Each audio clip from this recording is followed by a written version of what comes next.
Colombia tiene su normativa tan clara que la persona que invade territorios que no están habilitados para ser zona urbana, nadie le da un servicio básico. Nadie le va a dar luz, nadie le va a dar agua, ni siquiera internet, cable, wifi, nada. Cero, ni gas. Entonces, ¿quién va a poder vivir sin agua, sin luz, sin gas?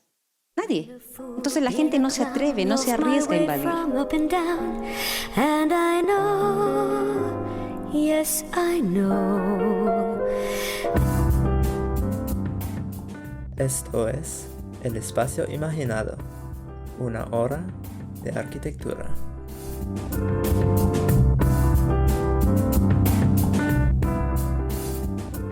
Bueno, ante todo, muy buenas tardes, compañeros. En esta tarde vamos a presentarnos, ¿no? Nosotros somos CINEA, ¿no? ¿Quiénes conocen a la sociedad? Levante la mano, evitando a los integrantes, ¿no? Entonces, por lo visto, nadie conoce, ¿no? Hemos estado trabajando desde hace 2 años, desde el 2015, y hemos estado reuniéndonos privadamente, ¿no? Sin embargo, hoy contamos con el apoyo de la escuela y de la facultad, ¿no? Y comenzamos con nuestros primeros proyectos, y ya vieron el proyecto pasado hace 2 semanas o 3 semanas sobre el debate que hubo acá adelante, ¿no? El premio Pritzker, ¿no? Y es una producción del CINEA que lo ha estado trabajando. Sin embargo, tenemos muchos proyectos de aquí en adelante que con la ayuda de la escuela y con la ayuda de facultad lo vamos a lograr. ¿Qué es CINEA? CINEA, no sé si tendrán las letras del logo, pero CINEA es SINEA, que significa Sociedad de Investigación de Estudiantes de Arquitectura, ¿no? Y por obviedad, acá es internamente de la Universidad UPU, ¿no? Universidad Peruana Unión. Chicos, están todos ustedes invitados porque la sociedad quiere crear alumnos capaces en la investigación, capaces para afrontar los problemas diarios, ya sea en nuestra carrera o en diferentes aspectos de la sociedad, ¿no? Entonces, chicos, esta es la presentación del CINEA. Espero que ahora en adelante puedan considerarnos como parte de un grupo de investigación y de apoyo, porque nosotros como integrantes y como líderes de esta sociedad estamos prestos a apoyarlos en lo que ustedes deseen, ya sea en urbanismo, ya sea en construcción, ya sea en diseño. Entonces, de tal modo queremos que ustedes nos consideren, ¿no?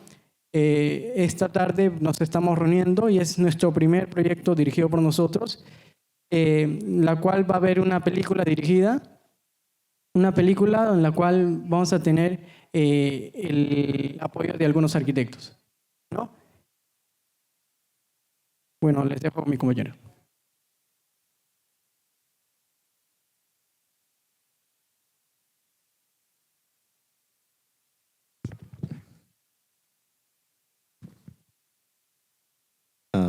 Bueno, bueno, no tanto es una película en sí lo que vamos a presentar hoy. También es como un teaser de las futuras presentaciones que se está planeando realizar como CINEA para toda la escuela, que es acerca, bueno, es el programa que también en una cultura anterior ya lo mencionó el arquitecto Wilfredo, es Cineando, que tiene que ver con la proyección de largometrajes, de los cuales podemos sacar conclusiones, ya sea para la arquitectura en temas de diseño o en temas de urbanismo, o tal vez aprender un poco más de la sociedad en la que vivimos, ¿no? Bueno, como les digo, lo que hoy día vamos a presenciar, por así decirlo, vamos a visualizar, es un teaser, por así decirlo, de todo esto. Es un collage hecho por Left Hand Rotation. Es un estudio español, y el Museo de los Desplazados, en una colaboración de los dos para realizar lo que ellos denominan un collage de películas, ¿no? Voy a leer la descripción que Left Hand Rotation hace acerca de este collage de películas. Titula La ficción como registro. En este collage de ficciones en las que la ciudad y sus habitantes son los protagonistas, se esconde el registro de los conflictos urbanos asociados al modelo socioeconómico de una época. De igual manera, sus desenlaces proyectan un abanico de soluciones solo limitadas por la imaginación. Quizás podemos apreciar el cine de ficción por sus revelaciones documentales y otorgar nuevas resonancias y significados a este sugerente orden narrativo. ¿No? Bueno, sin más, vamos a seguir con la presentación de este película documental, por así decirlo, que se titula Ficción inmobiliaria.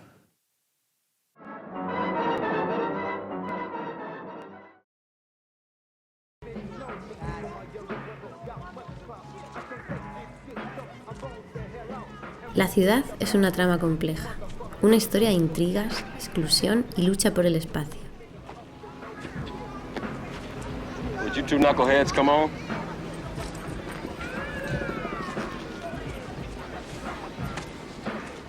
I want y'all to take a look at that sign up there. See what it says? Cash for your home. You know what that is? Billboard. What are y'all, Amos and Andy? Are you stepping and he's fetching? I'm talking about the message, what it stands for. It's called gentrification. It's what happens when the property value of a certain area is brought down. Huh? You listening? Yeah. They bring the property value down. They can buy the land at a lower price. Then they move all the people out, raise the property value, and sell it at a profit. Now what we need to do is we need to keep everything in our neighborhood, everything, black. 将来性です。まんずご一同。開発なくば消滅するのみだで。ヘビさんどんぞ。では本題に入りましょうか。大政新会さんが仕切っていらっしゃる宝町3丁目はよく言えば古風な趣の残っている区域です。三方を最も急成長している地域に囲まれた手つかずの土地。そこで我々の出番となるわけです。すでに他の地区でご覧いただいておりますように、子供の城プロジェクトは3年前のスタート以来天井知らずの利益を上げております。いやー。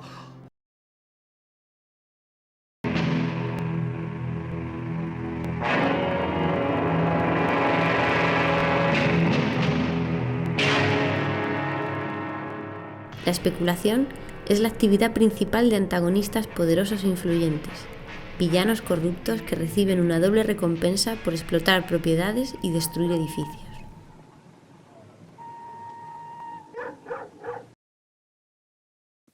Bueno, hemos podido ver, como les indiqué, más o menos era un collage, una compilación de bastantes películas y que más o menos ya te dan ya, por así decirlo, masticado el tema, ¿no?, a tratar. Vamos a invitar al arquitecto Juan Manuel, a la arquitecta Daniela, al arquitecto Pacheco, para que nos den algunos comentarios acerca de la proyección que hemos tenido de este cortometraje, documental. Y al arquitecto Yarasca también.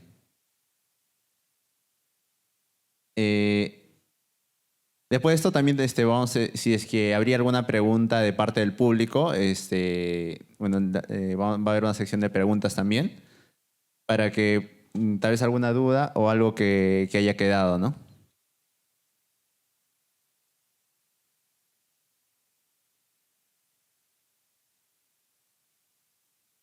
Bien, el arquitecto Samuel Pacheco y el arquitecto Cristian Yarasca, si nos pueden acompañar aquí al frente. Básicamente lo que se vio en este momento, y para algunos que son, creo, de primer, segundo año, trata un tema más acerca de la planificación de la ciudad, de cómo los ciudadanos asumen su barrio. Y tanto el proceso de gentrificación que se ha destacado en varias ocasiones refiere al hecho que un lugar esté en un determinado, digamos, grupo de personas, al cual otros no pueden afectar, ¿no?, en llegar. Por ejemplo, un barrio de, no sé, de judíos o de negros no puede afectar otro grupo y llegar, ¿no?, a ese lugar. Es el proceso de gentrificación en cortas palabras. Entonces, vamos a tocar dos temas a los cuales nos vamos a referir para que nos den sus comentarios. El primero es el proceso de gentrificación y el segundo, el proceso de planificación. ¿Cómo se planifica una ciudad? Y viendo en referencia al vídeo que nos han mostrado, ¿no? En algunos lugares donde había un barrio específico de negros, cuando viene otro grupo de personas, digamos, de blancos, hay cierto, digamos, nivel de confrontación. Pero consideremos el hecho o el caso de Perú, donde la diversidad cultural es bastante amplia, ¿no? A causa de la colonia, los precolombinos, luego toda la diversidad que hay entre costa, sierra y selva. ¿Cómo podemos, digamos, planificar para una diversidad tan amplia, ¿no? Sin que estas diferentes culturas tengan algún conflicto entre sí? ¿Cuál sería la manera correcta de diseñar, considerando que hay diferentes culturas en el Perú, ¿no? Y vendría a ser como un proceso de gentrificación al tratar de hacer esto? ¿Esto es posible de evitar? ¿Es inevitable? Los comentarios al respecto. Y en tanto a la planificación, como se trató acerca del boom inmobiliario, consideramos que aquí en Perú también hay ese hecho. Existe el boom inmobiliario. Entonces, por ejemplo, ¿no? Considerando esta demanda de viviendas aquí en Lima, que es existente, ¿no? Y hay un paradigma, y como lo mostraban aquí en el vídeo, de búsqueda de modernidad, ¿no? ¿Hasta qué punto se justifica el boom inmobiliario? O sea, hay necesidad de viviendas, hay que construir, pero ¿hasta qué punto lo podemos justificar? Si es necesario o no. ¿No? Si ya se han llenado casi todas las áreas habitables en zonas seguras y estamos ocupando zonas de riesgo, entonces, ¿hasta qué punto se justifica el boom inmobiliario? Porque supuestamente esto soluciona esos problemas, ¿no? Bien, con esto podríamos ir empezando. Si tienen alguna pregunta al respecto, lo pueden formular, ¿ya? Bueno, a ver, yo creo que podríamos empezar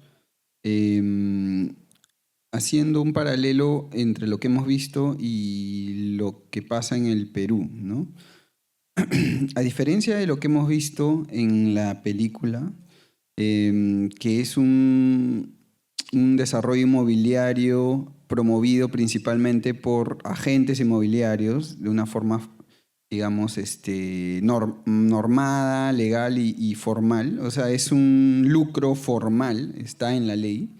En el Perú, la diferencia es que el desarrollo urbano se da en un 70% por agentes ilegales, o sea, mafias de terrenos, ¿no?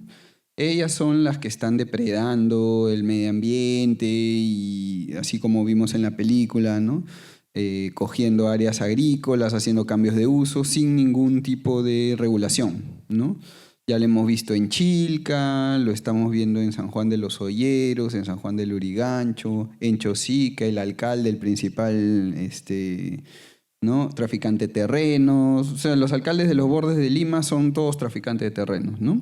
Entonces es un poco distinta la situación, ¿no? Lo que vemos mayormente son situaciones en países pues, de primer mundo, casi la mayoría, en los cuales son, o sea, es casi la misma figura pero legal, ¿no? O sea, es un desarrollo legal y se da esta gentrificación más que todo, ¿no? Más que transformación del uso de suelo es gentrificación, o sea, van a pueblos, a partes de la ciudad que están pobres, son pobres o son descuidadas y compran terrenos baratos y construyen departamentos que cuestan carísimo, ¿no? Entonces multiplican el uso del suelo por muchísimo.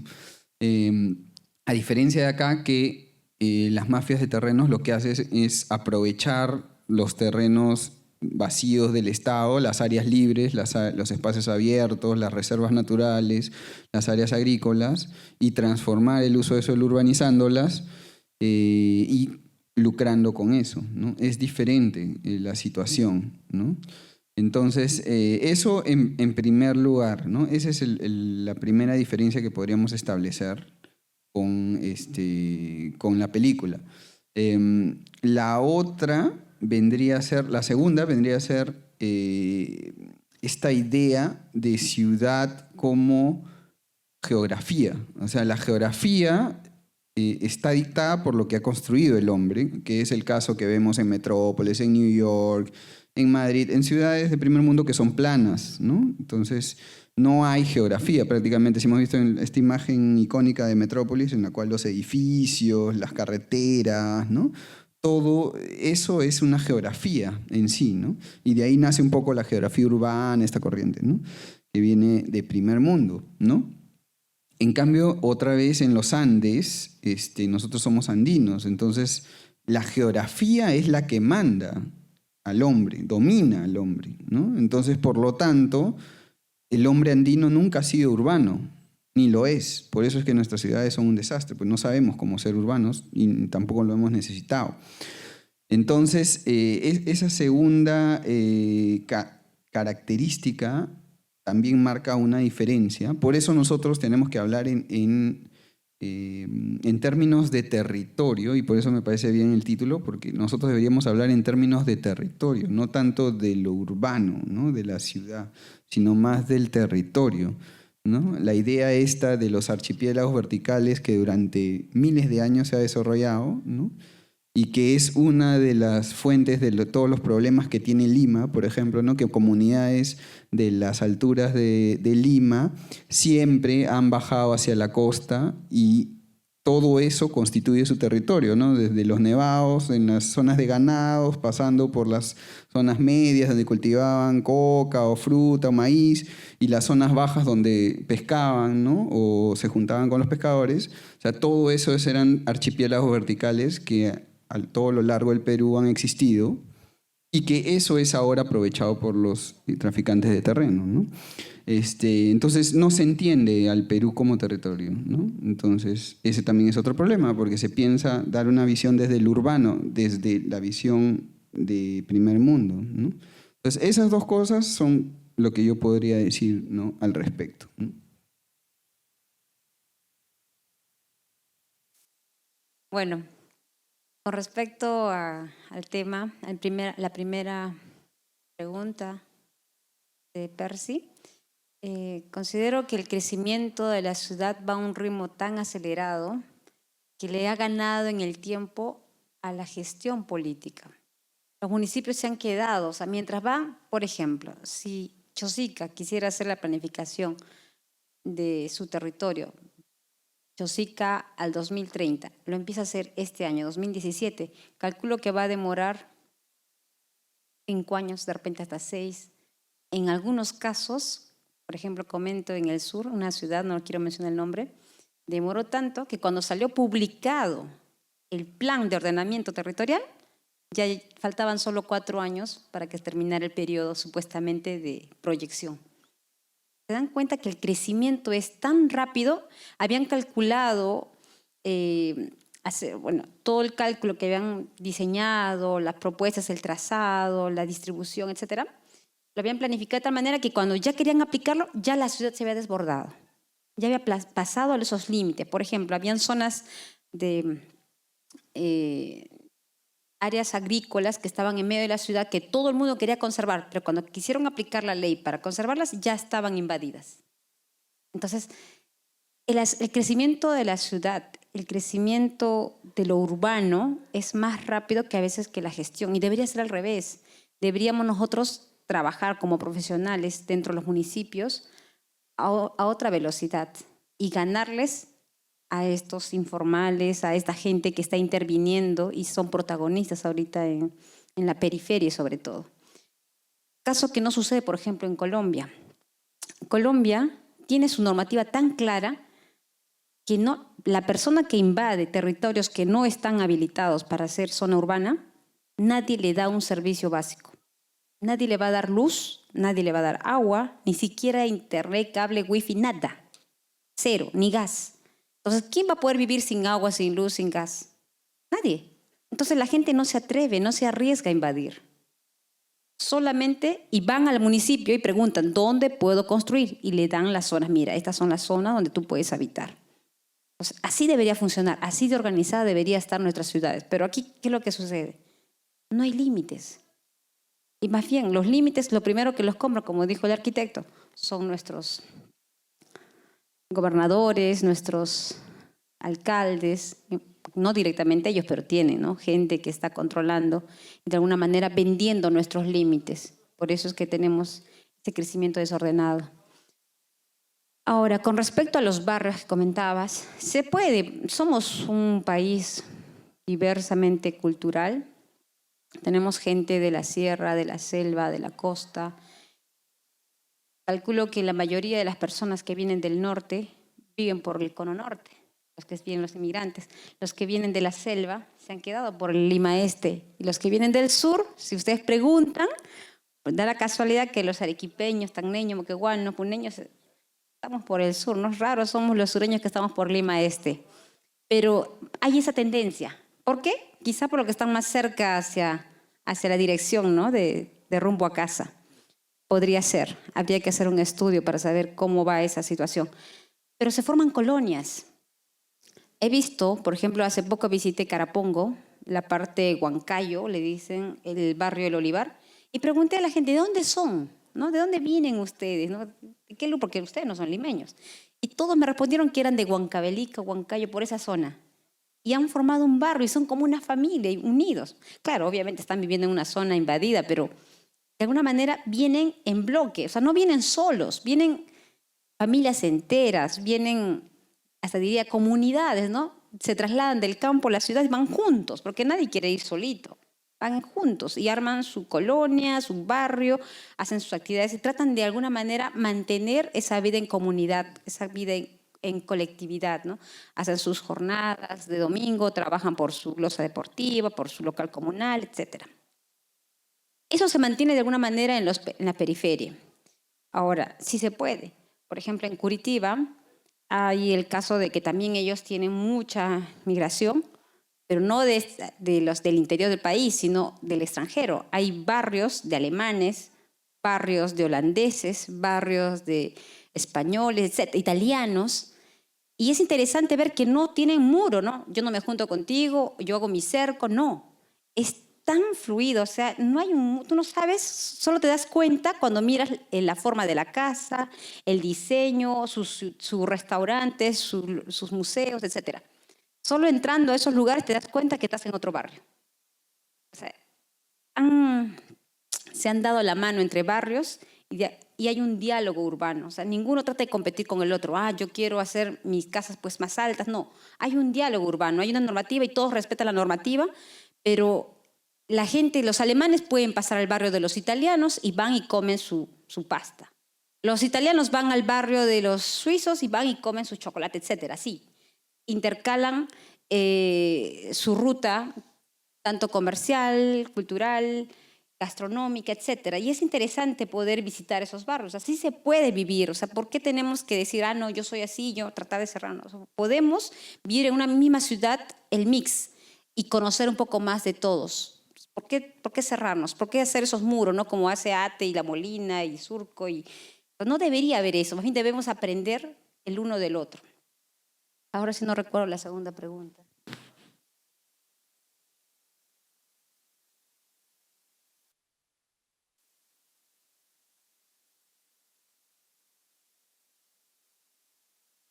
¿Hasta qué punto se puede justificar el boom inmobiliario? Bueno, ustedes saben que antiguamente Lima era una ciudad chata, una ciudad de unas edificaciones de 2, máximo 3 pisos. Las casonas, especialmente de la primera mitad del siglo pasado, eran casonas de 2, 3 pisos a lo mucho. Y la gran mayoría de Miraflores, San Isidro, centro de Lima, eran así. Pero la ciudad ha crecido. ¿Y qué es lo más saludable para el crecimiento de nuestras ciudades? En nuestro caso, y creo que Juan Manuel puede coincidir conmigo, o quizá no, pero es crecer verticalmente. Eso es mucho más barato para nuestro país. Crecer horizontalmente es carísimo, porque hay que llevar ¿qué? Instalación de agua, desagüe, cableado de luz. Imagínense el costo para nuestro país extender las redes. Y no solamente es extender, sino ampliar las redes. ¿No? Y para eso hay que diseñar. Si voy a densificar una zona que era hace un siglo atrás, era de 2 pisos, 3 pisos, ahora la voy a densificar a 6, 7 pisos, Pues bien, bajo una normativa, bajo ciertos parámetros se puede hacer. Y me parece eso mucho más saludable para nuestras ciudades que extendernos horizontalmente hacia Lima Norte, Lima Sur o Lima Este, porque eso es mucho más caro para nuestro país.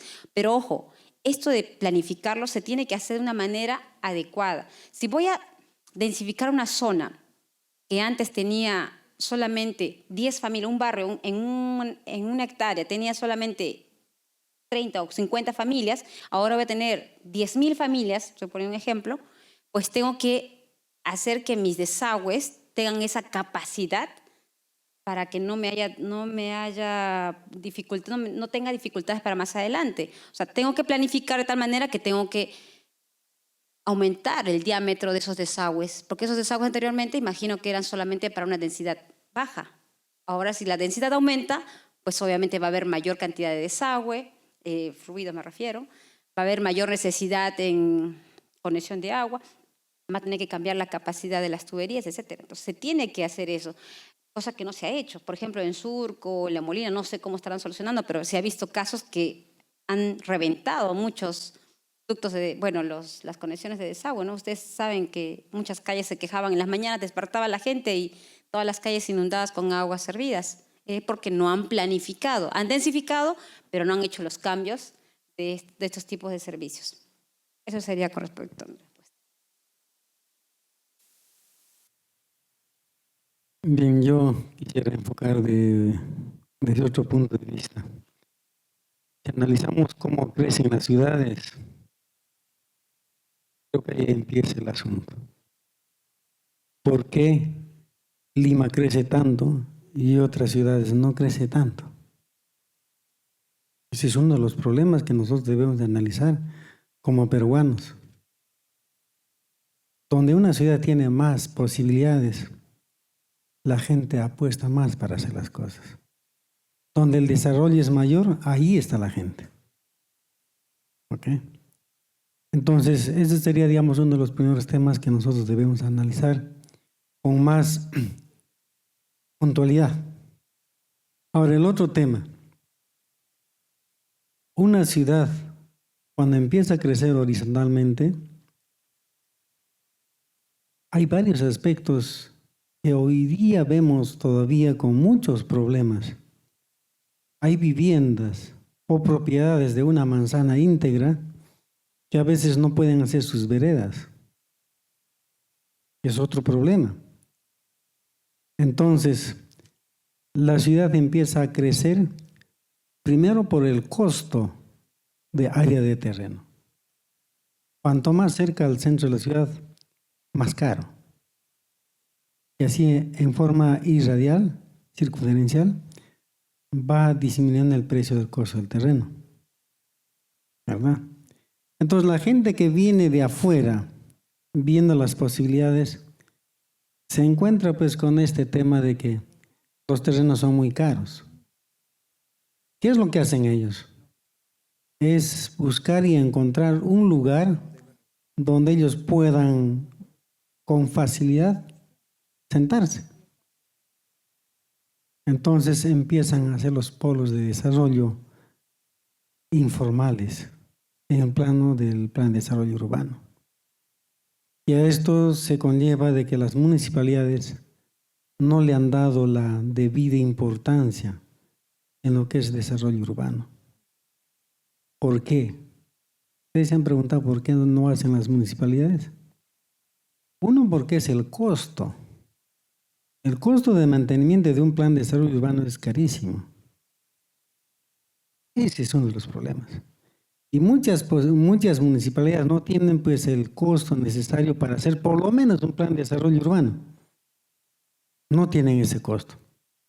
En otras palabras, el Estado está abandonando pues el plan de desarrollo urbano del Perú. ¿Ok? No hay inversión en este tipo. Y más aún si hablamos de un catastro urbano, peor. ¿Por qué? Porque el catastro urbano es el que debe de medir el crecimiento urbano de una ciudad. Es el que tiene que medir. Porque dentro de una ciudad encontramos bolsones vacíos. ¿Sí? ¿Se dan cuenta? Sin embargo, en otras partes el crecimiento hay un hacinamiento tremendo. Entonces creo que ahí se tiene que ver.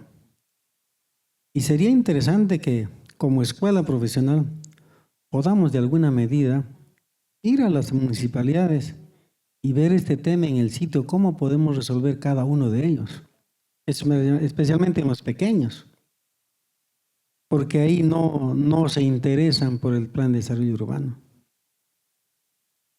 Tenemos instalaciones de hace 40, 50 años, 60 años, no son renovadas. Entonces, yo concuerdo con el tema de que hoy en día las ciudades deben de desarrollar verticalmente. Verticalmente.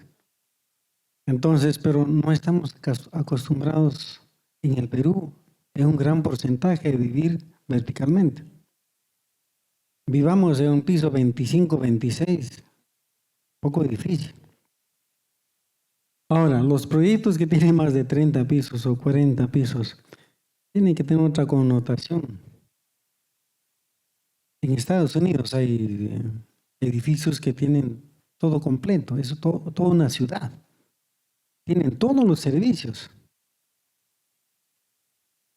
Pero acá, pues por más que tengamos, no lo tenemos todos los servicios. Entonces esa es la otra diferencia, ¿no?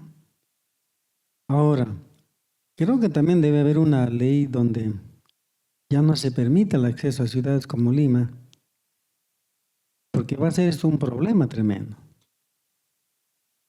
Si ustedes han analizado hace poco los especialistas en sismografía, el 70% de la ciudad de Lima se va al suelo.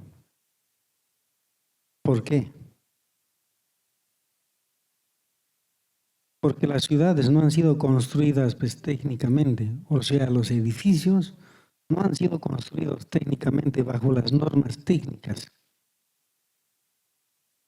Acá nomás en este lugar de acá de Ñaña, yo he visto edificios que tienen 4 o 5 pisos, con cimentaciones de 80 o 1,20 m de altura. Imagina un sismo grado 7, 8, se van a caer. No porque mal está la estructura, no porque no tiene pues la norma que dice, de acuerdo a la altura debe ser pues la cimentación. Y eso está en el reglamento que no lo estamos aplicando. Entonces, la informalidad, tanto en la parte urbanística y como en la construcción, está dando pues tremendos pasos. Y eso es un poco difícil de controlar. Muy difícil de controlar. Entonces, lo que podemos hacer nosotros es, primero, como escuela, hablar por televisión, por radio, lo que realmente se tiene que decir. Proyectar como escuela que nosotros debemos de prevenir muchas cosas frente a este tema. Y creo que tenemos a la mano. Y termino con esto. Hemos tenido un poco de problemas hace 2 meses por la cuestión de los desbordes del río. Yo tuve la oportunidad de caminar hace poco casi todo el trayecto a pie para ver cómo, me gusta ver algunas cosas. Pero el tema es, no hay inversión. No hay ni siquiera idea de lo que se tiene que hacer en encauzar un río, ganar espacio para dar servicio a quienes, a la población. Acá ustedes van y quieren ir a jugar, no hay lugar. No hay esparcimiento, peor. Entonces, si nosotros verificamos el tema de lo que es reglamento, estamos pues cero. La aplicación es solamente una teoría que está puesta ahí y ni siquiera la tomamos en cuenta ni en consideración. Entonces tenemos que buscar espacios. La China está desarrollando tremendamente en la parte urbanística. Está ganando espacios, haciendo lagunas artificiales, tremendos diques, ¿para qué? Para producir más agua, para producir áreas verdes, para producir construcciones. Pantanos se están secando, ¿para qué? Para construir. porque su población está creciendo tremendamente. Entonces, son inversiones grandes que están haciendo. Ellos ven ya con el futuro de que más adelante van a tener problemas. Entonces, creo que nosotros debemos de prever. Perú es un país muy rico. Tiene de todo. Lo que nos falta son gobernantes que nos den la solución al problema. Y verdad, con este tema que vemos, da vergüenza, ¿verdad? Entonces, la segunda pregunta era sobre el tema de la mobiliaria. Fíjense, si nosotros vemos el tema desde el punto de vista económico, es factible. Pero si es desde el punto de vista de lucro, ya no. Porque mucha gente no alcanza a comprar un departamento. No alcanza. ¿Verdad? Para tener un departamento pequeñito hay que ganar mínimo siquiera 3.000 a 4.000 o 5.000 soles. Porque tu cuota es más o menos 1.800 o 2.000 soles. ¿Verdad? Y una familia numerosa de 3, 4 ya es casi imposible, ¿verdad? Y muchos solamente viven de su sueldo y es un poco difícil. De acuerdo a la visión que se dio en la película, vemos cómo la parte económica del negocio del terreno influye mucho en el desarrollo de un país. Y el desarrollo urbano ahí está. ¿En base a qué? Al costo y beneficio que van a adquirir, porque uno invierte ¿para qué? Para ganar. Y eso lo permite la ley. En otras partes no es tanto así. No es. Por ejemplo, Arequipa nomás tiene un sistema un poco interesante referente a su crecimiento. Hay muchos lugares que el Estado está tratando de apoyar en su crecimiento, dando los servicios, creando espacios para poder habitar, vivir, sembrar, ¿no? Darles vías de comunicación. Y creo que eso sería bueno que se dé en todo sitio. Pero muy pocos piensan en ese tema.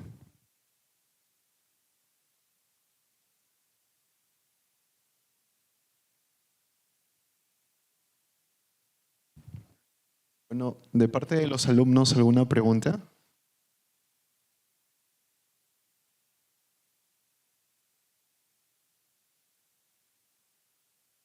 Arquitectos, bueno, quería hablar más que nada del boom inmobiliario, ¿no? Ustedes refieren a que es saludable a la ciudad crecer verticalmente, ¿no? Entonces, ¿cuál sería también el desarrollo en los espacios públicos? Porque a veces los espacios públicos no se pueden desarrollar en pasadizos o en ascensores, ¿no? Sino en ambientes más grandes. Y a veces esos ambientes grandes son encerrados por paredes y no existe de una u otra manera espacios públicos. ¿Cómo se puede desarrollar de esa manera los espacios públicos?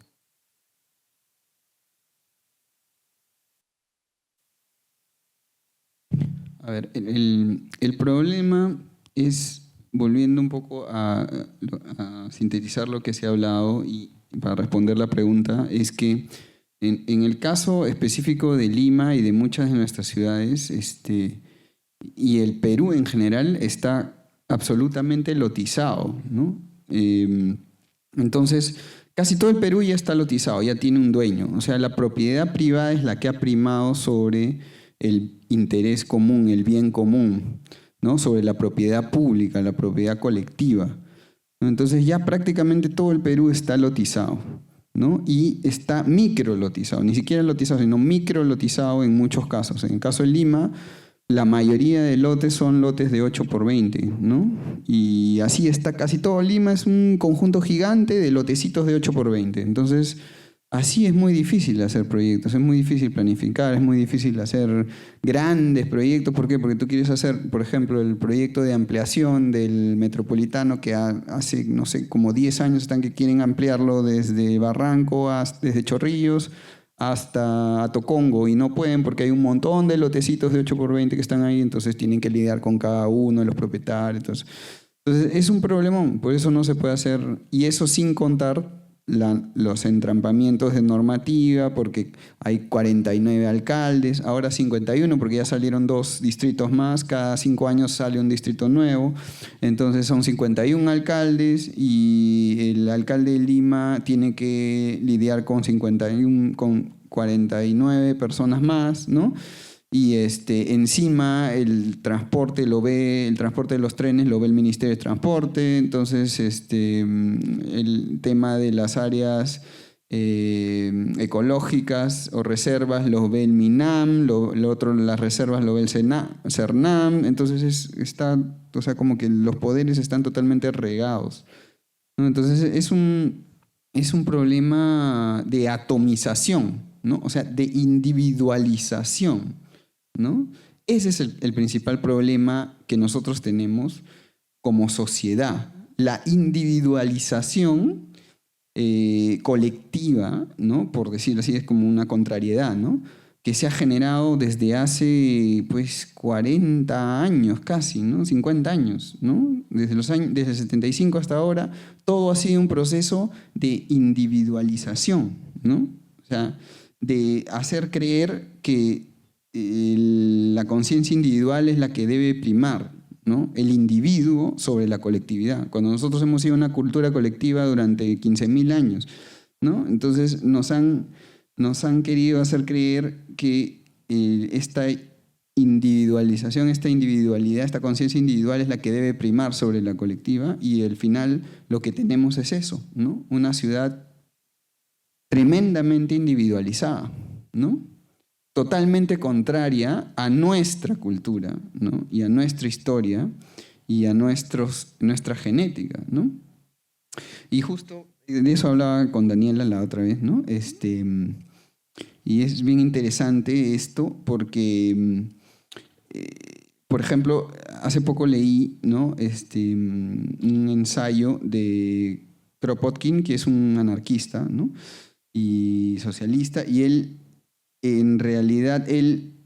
proponía una tesis en inicios del siglo XX, la cual no es muy conocida, o sea, no es conocida pero no tanto, en la cual él proponía que uno de los factores principales para la evolución del hombre no era la competencia, como lo decía Darwin, sino era el bien común, la ayuda mutua, ¿no? O sea, la colectividad, ¿no? Que eso era lo que hacía que la sociedad, digamos, que se transformara, ¿no? Y llegara a estadios mucho más elevados, ¿no? Y en ese caso, eso es algo que nosotros hemos olvidado como parte de la occidentalización, ¿no? Nosotros nos han hecho creer que lo individual es lo que debemos nosotros seguir, y tenemos una ciudad absolutamente individual. O sea, en Lima, por ejemplo, es la ciudad más occidentalizada que hay en el Perú. Cada uno ve por su pellejo, o sea, a nadie le interesa el otro. Aquí ya no hay esto de que en las comunidades que se ayudaban mutuamente, ya prácticamente eso ya no existe, ¿no? En muy, muy pocos lugares existe eso, pero ya eso ya casi no hay, ¿no? El vecino ya no se conoce con el otro, ya no se habla, no le interesa, ¿no? Se pelean, ¿no? Y eso está pasando en todo el Perú, ¿eh? Las tierras comunales también fueron lotizadas a propósito, ¿no? Para luego ser vendidas, ¿no? O sea, ha pasado muchas cosas, ¿no? La reforma agraria fue desactivada, destruida, ¿no? Y se lotizó para venderse por poquitos, ¿no? Entonces, ese es uno de los grandes problemas que nosotros tenemos. Ahora, dos cosas así para terminar rápido.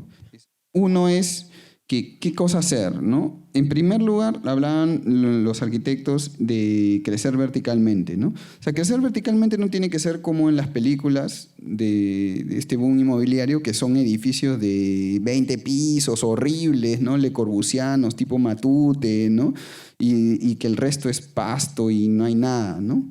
Entonces, no tiene por qué ser así. O sea, con que Lima crezca todos sus edificios un piso, teóricamente, o sea, terminamos con todo el déficit de vivienda que hay a los alrededores de Lima, que es como 400.000 viviendas más o menos. O sea, que todos los edificios de Lima crezcan un piso nada más, un piso, porque Lima es súper chata. O sea, Lima tiene en promedio 2 pisos y es una ciudad gigantesca, ¿no? De 80.000 hectáreas más o menos, ¿no? Entonces, con que todos crezcan un piso, nos podemos jalar a toda la periferia y vamos desocupando el territorio, y entonces ese territorio que se desocupa puede servir para áreas libres, ¿no? Porque te tienen que regenerar también otra vez los ecosistemas, ¿no? La ciudad está ya ocupando las áreas agrícolas, las lomas que antes se ponían verdes, ¿no? Todo el Cerro San Cristóbal era verde, ¿no? Habían puquios, ahí se celebraba el Festival de Amancaes porque se ponía verde, salía la flor de Amancaes. Ahora ya está todo hecho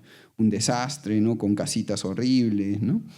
Y que se van a venir abajo en un sismo. Entonces, ¿qué tenemos que hacer? O sea, primero, densificar, ¿no? 1 o 2 pisos basta, ¿no? Densificar áreas que están a medio construir, ¿no? Eso, y que ya tienen servicios. O sea, hay zonas que ya tienen servicios y están semivacías. La Alameda está semivacía y tiene un montón de servicios. Y la gente, sin embargo, se va a vivir a la era, ya donde no hay nada, se van a vivir. O sea, y eso nadie lo controla, ¿no? Eso en primer lugar. Entonces, densificar, ¿no? Con 1 o 2 pisos basta, ¿no? Con que construyes 1 o 2 pisos más cada vivienda en una zona donde hay servicios, bacán. Esa es la tarea de ustedes cuando salgan, por ejemplo, ¿no? Lo otro es, a medida que vas densificando, pues vas destruyendo lo que está en las periferias y vas dejando que la naturaleza se regenere, ¿no? Entonces, vas dando su lugar a la naturaleza, ¿no? Y entonces eso sirve para espacios públicos, áreas libres. En Inglaterra tú vas y caminas entre las chacras, entre los campos, así como antes era acá, ¿no? Antes la gente iba y caminaba por las lomas, por los ríos, por los cerros, y nadie te decía nada. Ahora tú te metes por los cerros y un traficante sale y te dice, oye, ¿qué haces acá? ¿No? O sea, te pueden hasta disparar. Es peligroso, ¿no? Entonces eso es lo que se tiene que hacer, ¿no? Entonces ir densificando y ir a la vez destruyendo esas viviendas que están en la periferia y que no son susceptibles de tener servicios, porque encarecen el servicio, ¿no? Y entonces así le vas dando su lugar a la naturaleza, y eso tiene que ver con otro principio que también está en la cosmovisión adventista, en la cosmovisión de andina, etcétera, que es el aprender a ser humano, ¿no? Y el aprender a ser humano es aprender a vivir con la naturaleza, ¿no? A ser uno con la naturaleza. La armonía, el equilibrio, ¿no? Los 8 remedios naturales, ¿no? Todo eso es ser humano. Y el hombre ha olvidado ser humano por esto, ¿no? Por el dinero, por la especulación, esto, ¿no? El negocio, ¿no? Entonces queremos ser máquinas, ¿no? Queremos ser máquinas de producción, y nosotros no somos máquinas, somos humanos. Entonces, mientras nosotros busquemos ser humano, vamos a ir bien siempre. Pero si queremos ser máquina, nos va a ir mal, ¿no?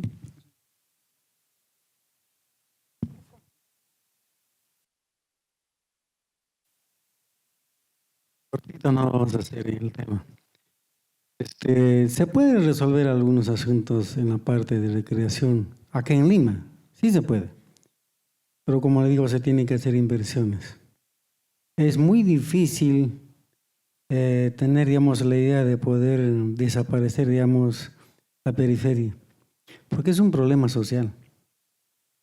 Y todo problema social es imposible casi de resolver. ¿Por qué? Porque hay mucha gente con mucha necesidad que no tiene nada. Es muy difícil. Pero sí, digamos, de acuerdo a la experiencia que tengo en haber trabajado en varias municipalidades, sí se puede. Las municipalidades deben poblarse de profesionales en arquitectura, especialmente en las áreas de desarrollo urbano. Hacer cumplir las normas. Una lotización de 3, 4 hectáreas, increíblemente, a veces aprueban sin tener los servicios de una urbanización, que son recreación, escuelas, colegios, en fin, todo lo que pide la ley.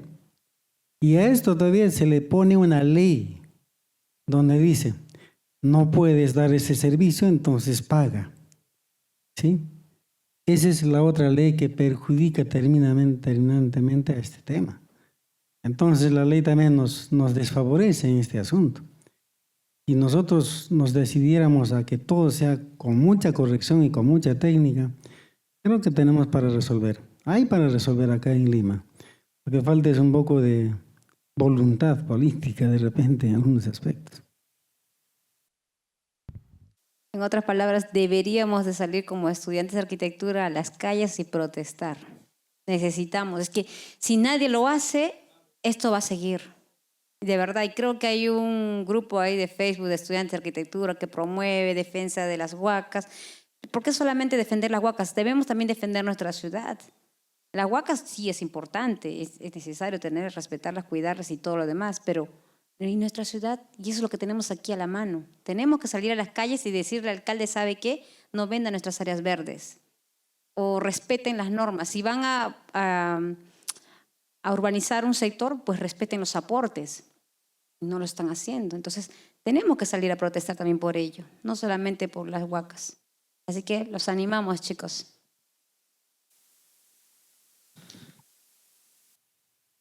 Ya, bueno, en conclusión, el día de hoy quisimos enlazar lo que era el territorio como tal. Este año específicamente, con todo lo que pasó con lo de los huaicos ocurridos, que ocasionaron un montón de pérdidas, se pudo entender algo, que el territorio ha sido mal manejado. ¿Por qué? Uno, la idea de modernidad hace que se traen proyectos que no están establecidos para lo que es el territorio peruano, sino se traen, por así decirlo, arquitectos de afuera que piensen en lo que necesitamos nosotros. Y eso en realidad no traemos como estudiantes que sea así. Tenemos muchos arquitectos preparados que pueden intervenir en lo que es nuestro territorio, ¿no? Otro, hablamos del boom inmobiliario como tal. Lo que, lastimosamente, con las causas ocurridas con los fenómenos naturales, se pudo entender que el boom inmobiliario hace de una manera que el territorio se altere para los beneficios de personas que son calificadas como cabezas. ¿Cómo se puede entender eso? O sea, si las personas necesitan lugares donde habitar, el territorio no habitable es convertido para que cierta cantidad de personas puedan adquirir un lugar donde puedan colocar sus viviendas, distintos establecimientos. Y bueno, queremos finalizar esta cultura con una oración dirigida por Jared.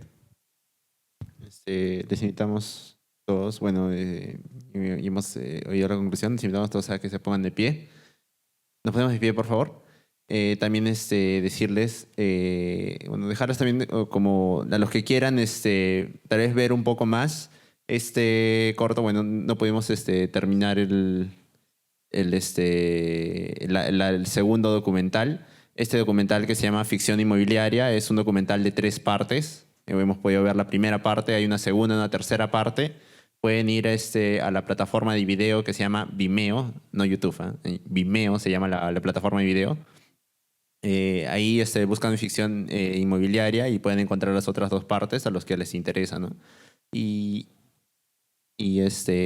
agradecemos a los arquitectos que nos han acompañado hoy día en este pequeño conversatorio, ¿no? La idea es que cada uno pueda, como también lo decía cuando terminó el documental, cada uno pueda tener su apreciación crítica, ¿no? Tal vez para algunos el desplazamiento de las personas, de los barrios, le puede parecer bien, o hasta cierto punto le parece bien, y a otros también le puede parecer mal, ¿no? Hay distintos puntos de vista y creo que estos se tienen que fomentar, ¿no? Fomentar el debate, no la discusión, sino el debate. Diferente. Esto fue Espacio Imaginado. Espacio Imaginado es un programa organizado por CINEA, Sociedad de Investigación de Estudiantes de Arquitectura. Si te gusta este show, síguenos en Twitter o en Instagram @CineaUPU. O en Facebook como CineaUPU. Visítanos en nuestro blog cineablog.wordpress.com. También un like o suscripción nos ayuda mucho. Encontrémonos en el próximo Espacio Imaginado. Being a fool, being a clown, lost my way from up and down. And I know, yes I know,